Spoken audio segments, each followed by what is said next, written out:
salve, gurizada do Alternativa A, tudo certo com vocês, gurizada? Eu espero que sim! Hoje eu voltei aqui, professora Cat, já tá ligado, né? Já viu o vídeo anterior em que eu falei aí sobre a prova da URGS? Não tá ligado? Então volta lá e assiste, gurizada, porque é muito importante pra gente atualizar sobre a prova da URGS, sobre os quais conteúdos que mais caem nessa prova e ficar assim, ó, tudo certinho pra ti, beleza? Na aula de hoje, o que a gente vai fazer? A gente vai revisar os principais métodos de separação de misturas e os que mais aparecem aí na prova da URGS, tá ligado? Então assim, ó, tá ligado? Tá ligado? Então se liga, gurizada, porque esse conteúdo aqui, ele cai bastante, ele é de extrema importância, certo? E aí a gente vai dar uma trabalhada com ele hoje, beleza? Então bora lá, né, gurizada? Seguinte, ó. Primeiro, né, como que a gente faz, né, uma separação de misturas e quando que tu aplica elas, certo? Bom, geralmente a questão vai vir pra ti dando um exemplo de uma mistura que já foi feita, né? Então tu tinha ali uma substância, tu tem outra substância e tu foi lá e misturou essas duas substâncias, certo? Ao misturar essas duas substâncias, tu vai criar ali uma mistura que pode ser tanto homogênea quanto heterogênea. E aí, nessas de homogênea, heterogênea, geralmente a gente tem uma problemática, que é... como que a gente separa isso? Então, hoje a gente vai ver direitinho quais as principais, né, misturas que aparecem pra ti nas provas e como tu vai separar elas aí, beleza? Então, bora ver, bora responder essa pergunta aí, né? Bom, quando a gente tem ali, né, duas substâncias e faz a mistura dessas substâncias, a gente tem que levar em consideração se elas são homogêneas, né, ou heterogêneas, tá? Então, uma mistura homogênea é aquela que meu olho, ele enxerga apenas uma fase da mistura, e na heterogênea, gurizada, eu consigo ver direitinho aonde que tá uma substância e aonde que tá outra. Essa mistura que eu fiz de juntar essas duas substâncias, elas não se dissolvem uma na outra, elas não se diluem, né? Elas não criam um sistema homogêneo. Então eu consigo ver direitinho aonde que tá uma e aonde que tá outra, certo? Para fazer toda e qualquer separação de misturas, vocês têm que se perguntar uma coisa assim: quanto tempo vai levar, né? Qual é o custo da minha separação de misturas? E aonde que eu vou aplicar isso? Vocês vão ver que tem alguma separação de misturas aqui que elas vão ser mais adequadas para um tipo, né, de mistura e outras vão ser mais para outro. Mas é claro, tem alguns exemplos em que tu pode usar mais de uma separação de misturas? Sim. Tem exemplos que tu pode usar uma ou outra? Sim, também.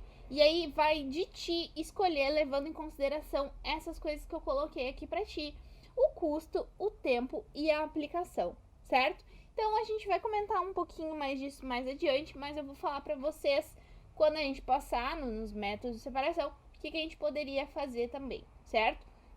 Bora continuarmos aqui. Primeiro método que a gente vai ver é o método de decantação, certo? Como é que funciona esse método aqui? Vem comigo aqui, ó. Tá olhando aqui embaixo, aqui assim, do ladinho pra mim, né? Vocês não tá vendo aí, ó. Deixa eu pegar esse aqui. Esse sistema aqui, né? Que pode ser água e areia, né? Vamos pensar que é água e areia, tá? Água e areia, elas formam uma mistura que é heterogênea, certo? Eu consigo ver a areia ali, né? No meu sistema, eu também consigo ver a água e elas não se misturam completamente. A areia não se dissolve na água. Bom, se eu pegar esse sistema e deixar ele um tempo em repouso, né? Vai ocorrer o que a gente chama de sedimentação, que é quando o sólido ele vai pro fundo, certo? Então ele tava ali, né, flutuando junto com o líquido e ele vai pro fundo, ele sedimenta, tá? Depois, com isso, eu consigo separar a parte líquida que tá em cima da parte sólida que tá embaixo, certo? Bom, a decantação, gurizada, ela é muito utilizada, por exemplo, em estações de tratamento de água. É muito bom lembrar disso, tá? Por quê? Porque ele é um processo que ele é lento. Sim, demora um tempo, né? A gente tem que esperar todo o sólido decantar, sedimentar ali bonitinho, né? Mas ele é muito de baixo custo, né? Ele não exige nada além do tempo para acontecer. E ele se baseia na ação da gravidade. Então, por exemplo, Uma mistura de água e areia, eu poderia separar usando um filtro também, né? Um filtro de papel desses que a gente usa para passar café.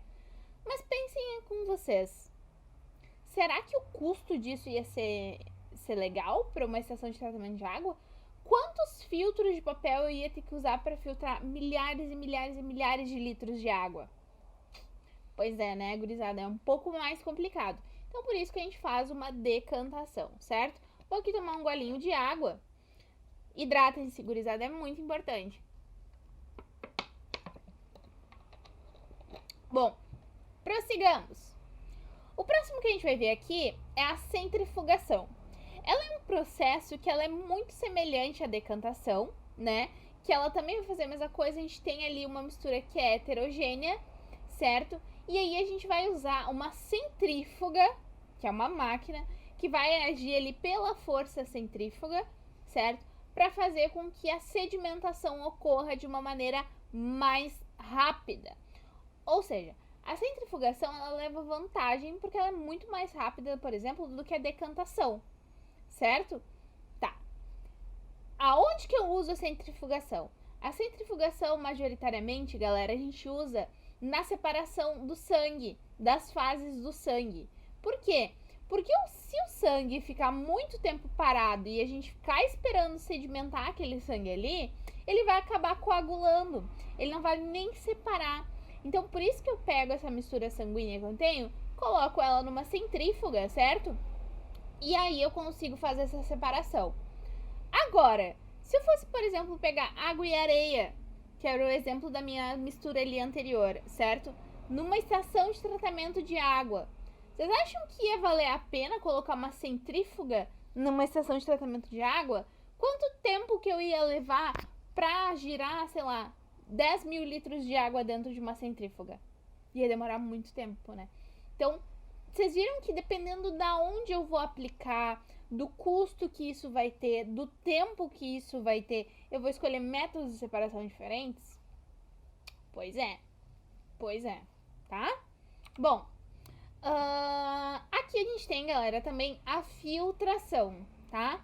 A filtração é quando eu tenho uma mistura pré-pronta e eu vou utilizar um filtro de papel para separar essas duas fases, certo? Então aqui eu tenho uma mistura heterogênea, por exemplo, pode ser água e areia, né? O mesmo exemplo que eu dei ali antes. E aí eu vou utilizar o filtro para fazer a separação da areia e o líquido ele vai acabar passando aqui, né? Ficando aqui embaixo, ok?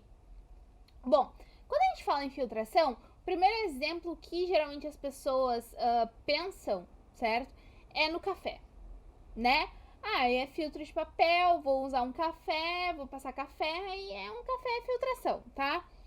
Gente, o café, na verdade, o ato de passar café, ele é principalmente uma extração.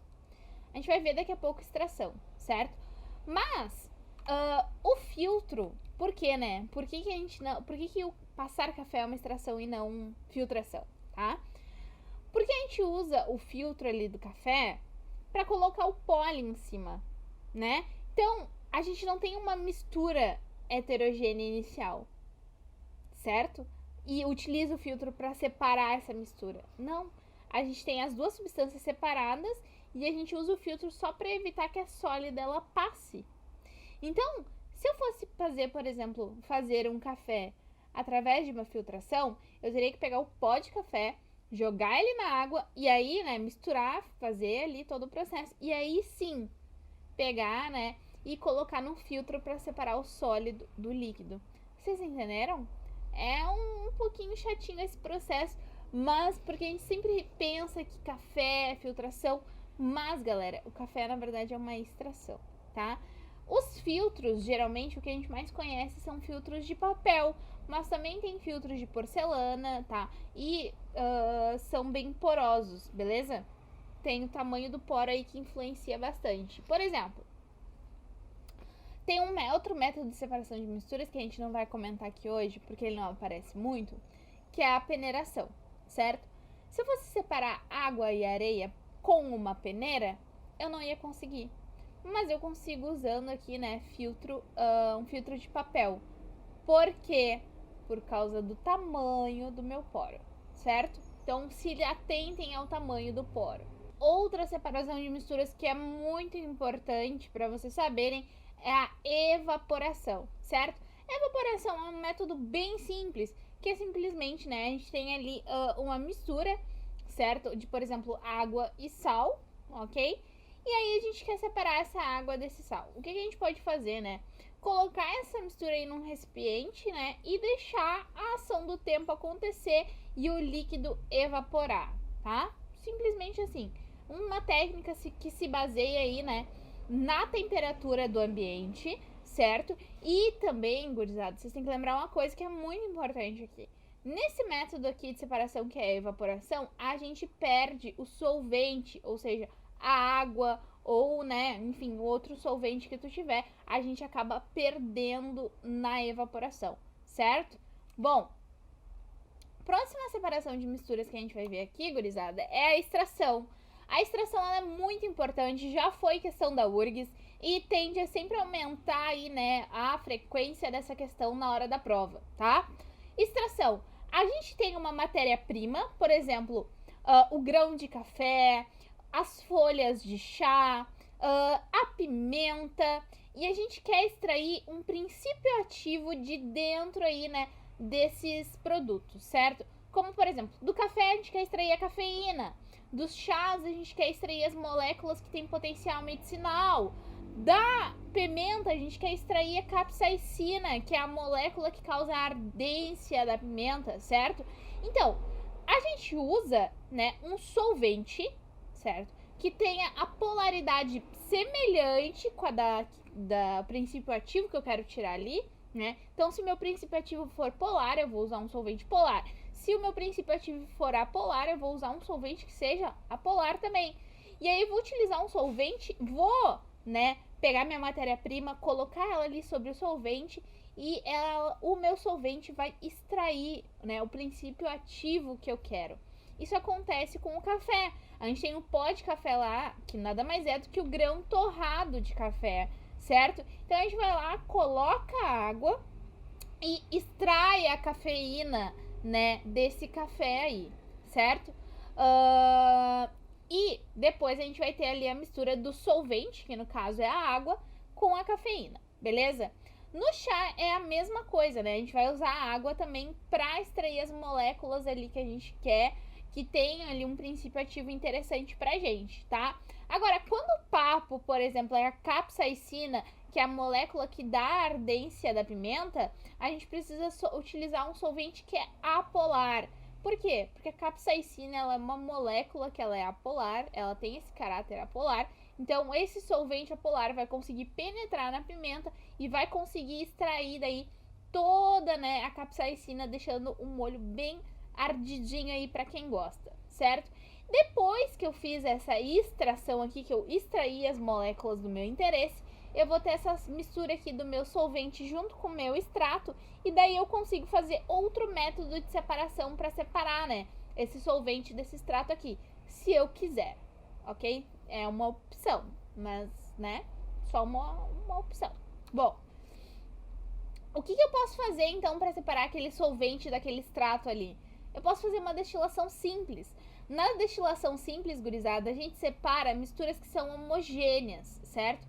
E quando a gente vai fazer a destilação simples, é importante que vocês lembrem que as minhas duas substâncias elas têm que ter pontos de ebulição distantes um do outro. Então, por exemplo, uma mistura de água e sal, eu posso separar por evaporação?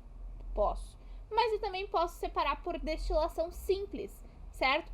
Porque a destilação simples, ela vai funcionar da seguinte forma. Olhem aqui comigo na imagenzinha aqui, ó, do ladinho aqui. Bom, a gente vai ter a nossa mistura ali homogênea e a gente vai colocar fogo aqui, né? A gente vai esquentar essa nossa mistura, certo? Bom, anexada essa nossa mistura, eu vou ligar ali, vou colocar um termômetro para medir, né, fazer a conferência da temperatura ali, tá? Eu sei que a água, ela tem ponto de ebulição a 100 graus Celsius. O sal tem uma temperatura de fusão muito alta, né? Ainda mais, imagina o ponto de ebulição, então, do sal, né? Então, é muito, muito, muito mais alta do que 100 graus Celsius, certo? Quando o meu termômetro, gurizada, chegar a 100 graus Celsius, eu sei que a minha água tá começando a evaporar, tá? Então, esse vapor de água aqui, eu vou captar ele aqui nesse condensador. Vocês estão vendo aqui, ó, bem aqui embaixinho aqui de mim no ladinho, tá? Esse condensador vai ser responsável pela condensação da água. Ou seja, ele vai fazer que a água no estado de vapor passe para a água no estado líquido, certo? E eu consiga captar ela aqui, ó, né, como no processo final aqui, tá?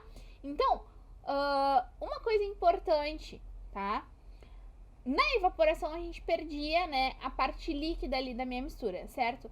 Na destilação simples eu não perco, eu consigo separar as duas substâncias e ter elas isoladas, certo?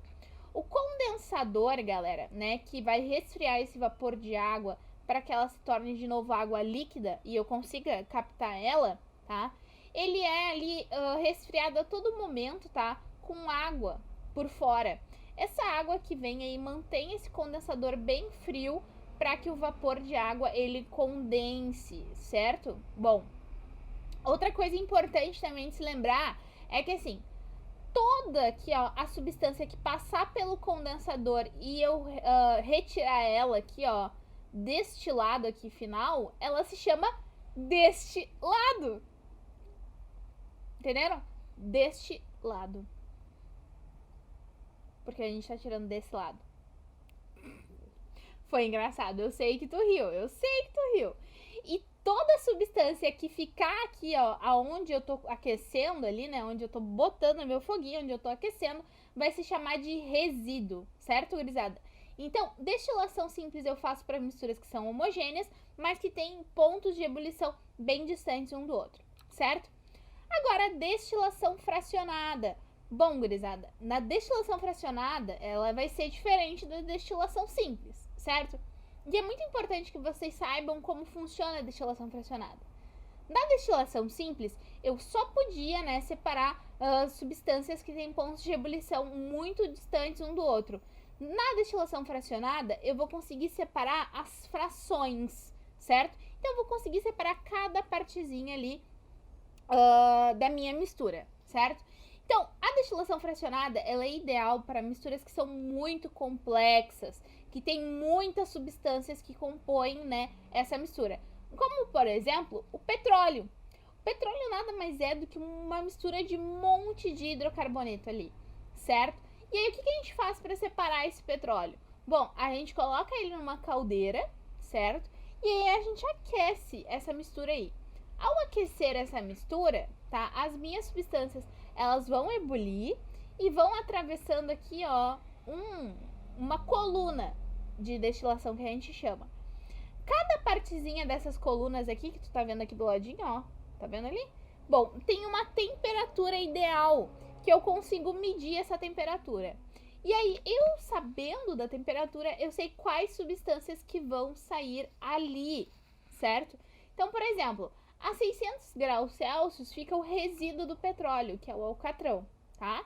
A 300 a gente consegue tirar o gasóleo pesado, aí ali a uns 250 a gente consegue extrair o óleo lubrificante, a 200 o diesel, ali perto ali dos 150, por ali um pouco mais, a gente consegue tirar o querosene e assim por diante, certo? Bom, o interessante dessa coluna de destilação aqui, no caso do petróleo, é que quanto mais carbonos a minha cadeia carbônica tiver, mais embaixo ela vai ficar na minha coluna de destilação, certo? E quanto mais para cima ela tiver, menos carbonos ela vai ter, certo? Bom, gurizada, a destilação fracionada, então, eu uso para separar misturas que são homogêneas, que são misturas bem complexas, onde existem vários pontos de ebulição próximos um do outro, tá? E as substâncias também são complexas, certo?